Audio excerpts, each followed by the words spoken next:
Beverly, I have a question about movies that I wish some actors would have done. When you did Coal Miner's Daughter, and you and Sissy Spacek got a lot of acclaim.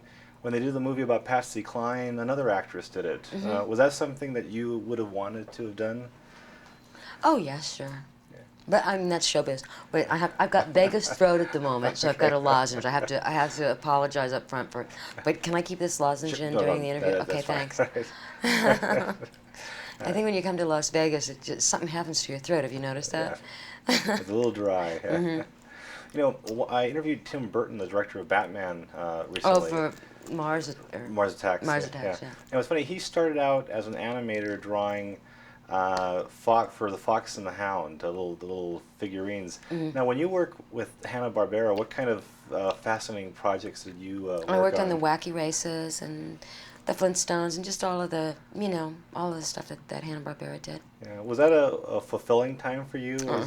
I was frustrated from the get-go. I just wanted to, get out into the big world. I was also 17. I mean, and I wanted to get out there, so I took off and started traveling, started singing, ended up in Canada, sang there, joined a Canadian repertory company, was doing a musical version of Hamlet that was taken to Broadway, and then out of that, I started acting in movies.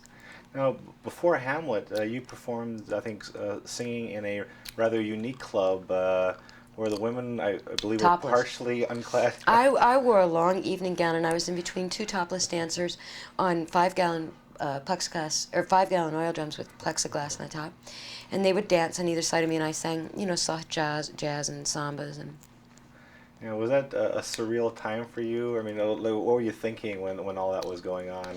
Well, what I knew was that the best jazz musicians in town, particularly the drummers, played at those clubs. This was in Toronto, and that was also at the time when flash dancing was being invented, because also all the dancers that came, as part of the Toronto, ballet, which is a really good dance company, there were lots of dancers that came to Toronto, looking for careers, and there weren't lots of opportunities. So there was also a really high level of dance, ability. And those girls were working in the clubs, and the musicians working in those clubs too. It was great. No, you're an accomplished singer. I read that you had been offered a multi-album recording contract after the first National Lampoon film. In this one, you have a number of great scenes with Wayne Newton. Are you a little sad that you weren't able to demonstrate your vocal talents with him on Yeah, it was stage? frustrating, but the director said I shouldn't have a good voice as Ellen, and he was right. It was a little frustrating, but it was okay. When you think of surreal locations to shoot at now, when you look back, where will Las Vegas rate in that spectrum? Right up there. Right up there. This place it's man-made. That's for sure. Yeah, well, how did the tourists react to you when you walked through the casinos? Hi, Clark. Hi, Ellen. Are you bracing yourself now the next time you take a flight or the rest of your life when you go on an airplane and you go to use the restroom? I never thought about that. I never thought about that. I guess so. I don't know. You think people are going to watch this movie? I think so. I think they're going to be you're going to be lining up there when the film opens. So I think it's going to do quite well for you. I never thought about the plane flight thing. Oh, you think people make a lot of cracks about it? I think you're going to get a lot of it. Okay. And one last question. I love actors' movie debuts.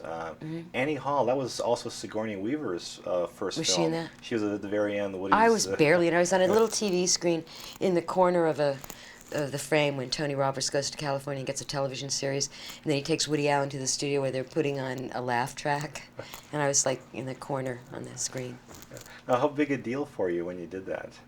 It was such a big deal. I was so naive because I shot for the entire day. I thought, well, a movie's only 2 hours long, so I must be starring in this thing. And I was in New York, and nobody knew about, nobody ever knows what Woody Allen is really doing. And so when people would say, what are you doing? I said, well, I just shot with Woody Allen, I'm starring in his movie. They believed me. I mean, I didn't know the difference either.